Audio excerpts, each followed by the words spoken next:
ও বাতাস তুই না বলেছিলি আমার নবীর খেদমতের জন্য আয় আয় আজকে তোকে প্রয়োজন, আয় আয়। আমার নবী বালু মারবে একদিকে, আর তুই বাতাসের দায়িত্ব হলো 70 জন কুফারে আরবের চোখে এই বালুগুলা প্রত্যেকের চোখে পৌঁছে দেওয়ার দায়িত্ব তুই বাতাসের। চিৎকার দিয়ে বলেন সুবহানাল্লাহ।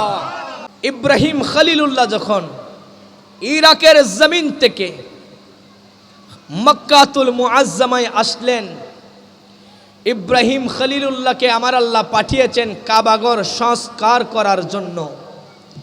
কাবাগর সংস্কার করার জন্য ইব্রাহিম খলিলুল্লাহ দেখছেন কাবাগর খুঁজে পাওয়া যাচ্ছে না, শুধু পাহাড় আর পাহাড়, ধুধু মরুভূমি। ইব্রাহিম খলিলুল্লাহ বলেন, আল্লাহ কোন ঘর সংস্কার করার জন্য পাঠিয়েছো? ঘরের নিশানাও তো খুঁজে পাওয়া যাচ্ছে না। আমার আল্লাহ বলেন, ওগো আমার বন্ধু খলিল ইব্রাহিম খলিলুল্লাহ, শুনেন শুনেন, টেনশন করবেন না। আমি আল্লাহ একটা বাতাস পাঠাচ্ছি। কি পাঠাতে বাজি? আরো জোরে বলেন, কি পাঠাচ্ছে? বাতাস।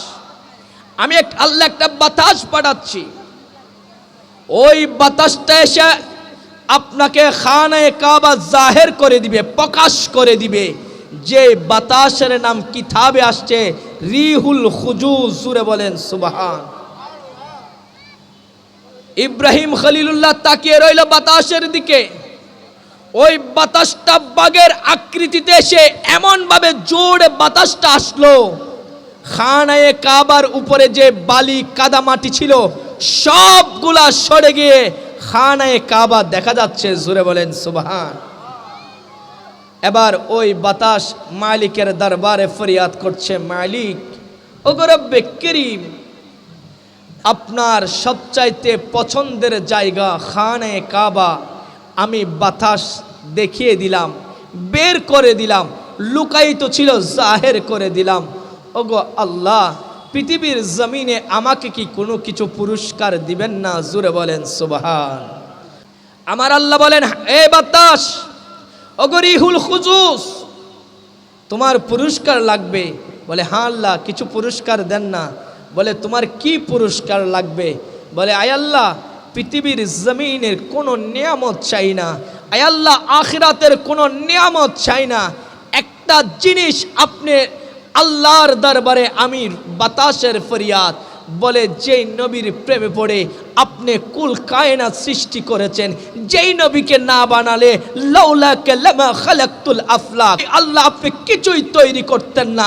ওই আখিরি জামানার পয়গম্বর পৃথিবীর জমিনে তশরিফ আনবে।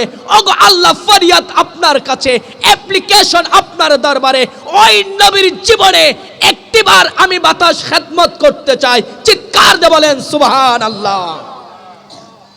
আল্লাহ বলেন, যা, দরখাস্ত মঞ্জুর। সুবহানাল্লাহ।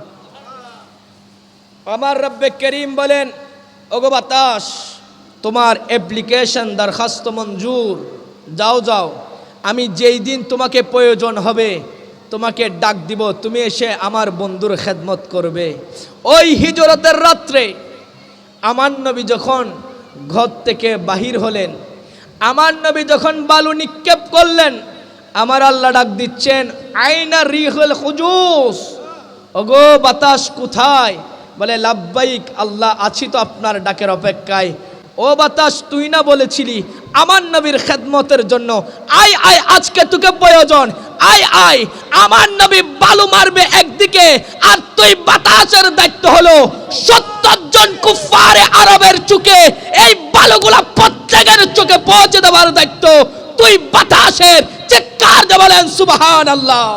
নারে তাকবীর, আল্লাহু আকবার, নারে রিসালাত, ইয়া রাসূলুল্লাহ, নারে গাউসিয়া, ইয়া গাউসুল আজম, শাইশায়ে মদিনা জিন্দাবাদ, পবিত্র জশ্ন ঈদে মিলাদুন নবী জিন্দাবাদ। বলে, বাতাস আজকেই আমার নবীর খেদমত নেওয়ার সুযোগ্য সুমূল্য সুযোগ চলে এসেছে তোর কাছে। বাতাস দেরি করে নাই।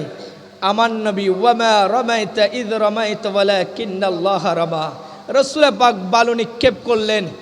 70 জন কুফারে আরব সবার চোখে গিয়ে বালি পড়ছে, সবাই এদিক দিয়ে চোখ মুছতেছে, ওই দিক দিয়ে আমার নবী বের হয়ে গেছে, জোরে বলেন সুবহান।